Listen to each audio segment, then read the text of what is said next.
Well, as you can see, it's early spring in Montana. This is one of my favorite times of the year to fish.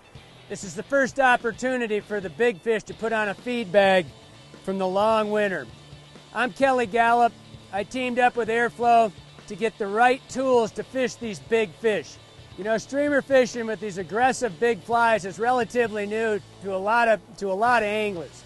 Probably the most important reason is the fact that it keeps these really big flies in the right zone all the way through the retrieve. These lines are not your grandpa's sinking line. This line has every bit of technology any line ever developed. A couple of the key factors with this line is that it's not, remind you, not heavy. These lines are not the old-fashioned lead cores, but with the polyurethane technology, unlike the PVC, like all the other lines in the world, you're able to get a much thinner line but yet have the same amount of tungsten. So what does that mean to you as an angler?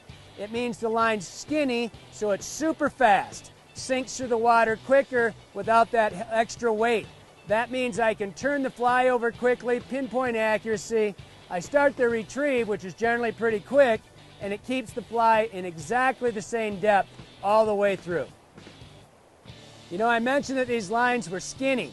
That can be a disadvantage to you when it's cold like it is today. You got a little tiny thin line in your hand, but with the ridge technology from Airflo, there's a little bit of texture in your hand, so it's allowing me to grip this line just a little bit.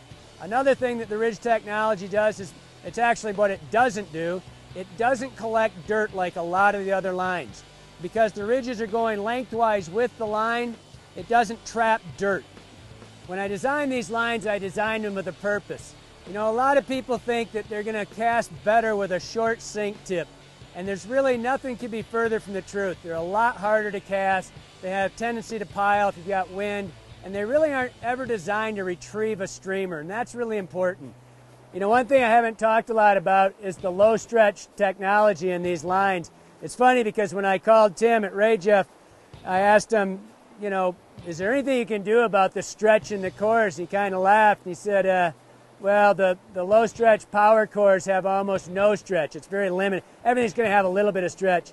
And so it was kind of an added bonus. I really wanted a line that had very little stretch for several reasons. The most important was when I'm out there animating the fly and this big fish eats it, when I jack on that thing, I want it to set the hook immediately. I don't want it to stretch. I want immediate bam into the face of that thing. For more information on these lines and all the other lines we've designed, go to airflowusa.com.